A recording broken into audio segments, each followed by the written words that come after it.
It's not who we are or where we've come from that holds us back. It's other people's perceptions. We're just misunderstood. Who do you think I am? Everyone has a story to tell. We're about to hear from 5 people who face more challenges than most. Their stories might make you think again. Can disabled people do extreme sports?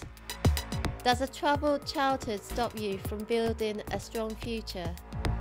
Do people always lose their independence with age?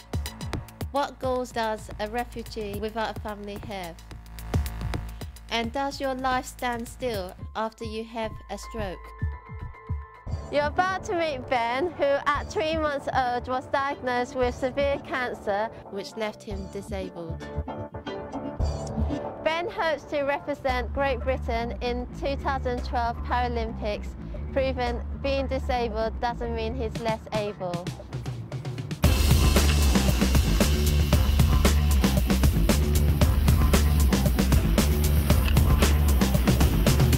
I was born with neuroblastoma, which is a cancer, and I had a few operations and had to wear calipers and stuff as I grew older. Now I'm wearing this sort of thing, which it's come down from a big sort of hip caliper, and I had one on this leg as well. I wouldn't sort of say that I do have a disability, even though I do.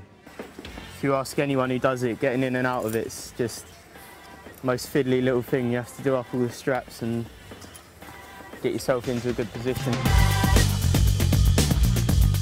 I got into skiing when I was about 10 years old, so about 6 years ago. I was spotted by Dave Chugg, one of the GB coaches. I didn't know at the time because I was about 10, but he must have thought I had potential, and now I'm in the development squad for Great Britain, and I'm hoping to go to Russia in 2014, and that's sort of my long-term goal.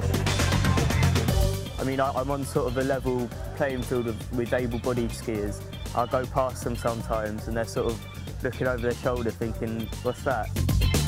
I don't really have much sympathy for people and disabled people who say, oh, I can't do anything. I mean, I put that down to not being disabled, that's just being lazy, really. I might not be able to go and play football with my mates to the highest level. You can do other things, you can do what I'm doing now. You can play team games like wheelchair basketball. It's just a mindset, really.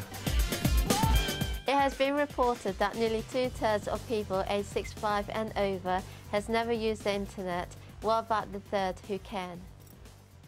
Edward is the centre of our next story. He is often misjudged because of his age.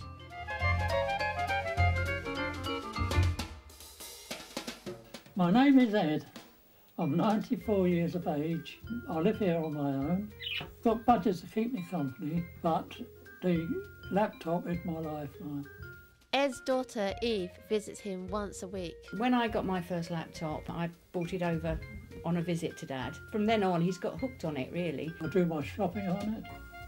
I keep in touch with various people across the world, and all my grandchildren contact me through the email.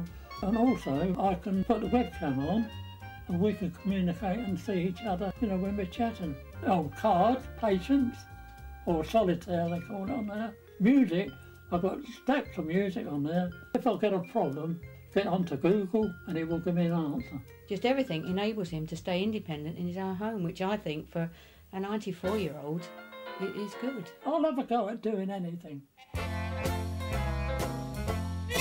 One way that the laptop has come into its own was 2 years ago. I had a phone call from Dad. He could hardly breathe, he was in a panic. And I've had this pain for quite some time, but it got so bad I had to let Eve know somehow. Because of his deafness, I couldn't speak to him very well on the phone, so I told him, because I knew the laptop would be by his side where it always is, to switch it on, and I would let him know what was happening with the doctor coming. So I sent him the message so he was aware I was on my way and help was coming. And thankfully I'm back home. I would advise anybody, especially the elderly people who've got nothing to do at home, is to get a cheap computer and you'll pick it up in no time at all. I've done it, and I'm an ignorant bloke. Most of us look to our parents for support and motivation, but what if you don't have parents or a family? Our next story is about Charles, a refugee who came to UK at 14 with no family. Many people overlook Charles, but he is determined to make something of himself. Now he is a football coach and an inspirational leader to others. Let's go! Kick him high, come on! When I first met Charles, he was very quiet and very withdrawn at times, we thought. I was all shy, not got a lot of confidence in me. Walking pace, knees up, stretch out. Well, after speaking to him, he gave you a bit of background about his upbringing, etc. We know he's a bit of a special guy. And then as the years progressed, we got to know him a bit better. So he seemed to have a keen eye. So we thought to ourselves, we've got a potential young leader, young coach here. I coach kids from age 8 to 13 for the first session, then for the older ones, 13 plus. It's a place where they could come and enjoy themselves and make new friends. I think Charles is a funny person, like easy to get along with. When I first came, I couldn't even kick a ball properly. Charles has been volunteering with the project over 3 years now. He gives up his time, he takes responsibility, he's very interactive with the kids and the other coaching staff. The project thought it'd be ideal to nominate somebody for the Street Games East Midlands Young Volunteer of the Year award, and there was no better person in our eyes than Charles Mutonga. I've changed so much since I started. Now I've got a lot of confidence in me, more skills, I've made new friends, and it makes you a better person. I consider Charles as a big brother.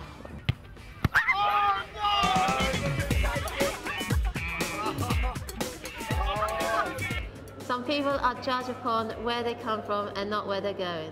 We asked members of the public whether they felt safe around teenagers. I do feel a bit wary when I'm walking past a big group. You tend to cross the road to get, to go in an opposite direction.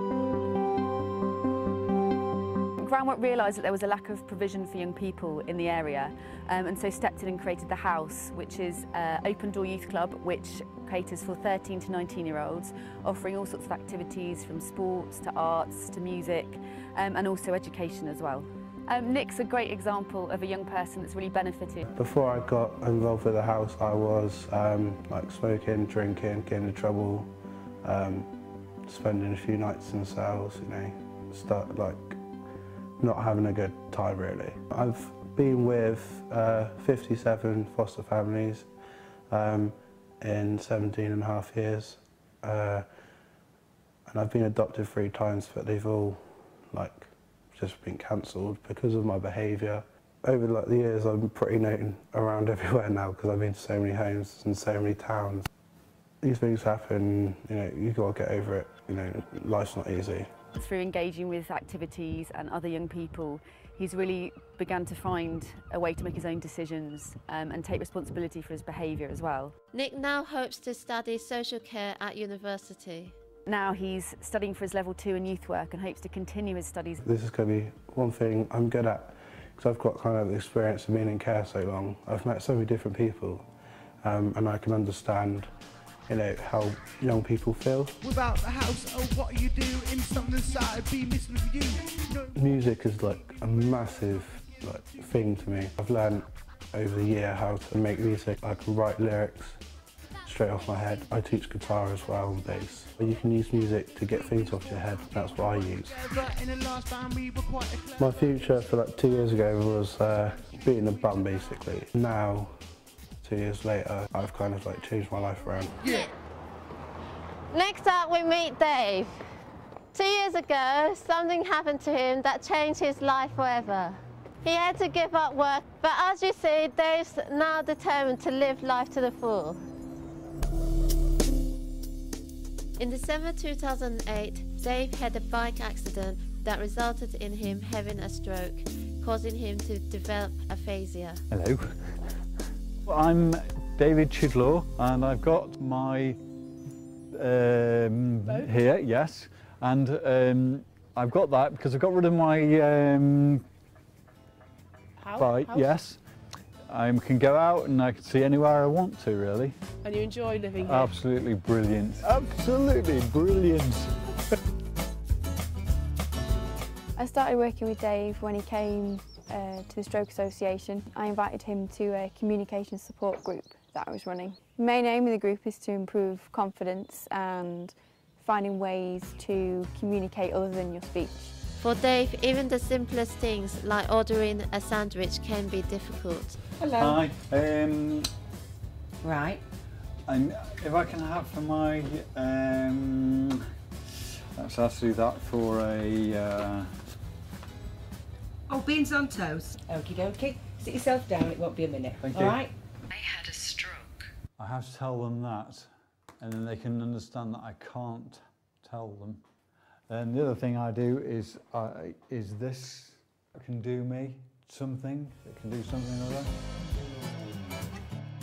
Everything was great originally. I was good at different things. So before you had your stroke, you worked for Barclays. I was. Can't go and see there. You can't use your car? No, because I... So at the moment you use like your pedal bike? Most. Yes. Dave went off to Europe by himself. Yes. I went to... To Poland? Yeah. How did you do that? I went on the train. I think there are quite a lot of preconceptions about stroke that Dave has to overcome, and because he looks physically well, people just assume that there's nothing wrong with him, and then I think they get a bit of a shock when he opens his mouth. Just like the stories, I had my own difficulties in life. I had an accident which caused spinal injuries, and I had to give up my job, and this made me feel helpless and hopeless. I had to find a way to survive. Now I support others here at Club Soda, where I manage events for people with disabilities.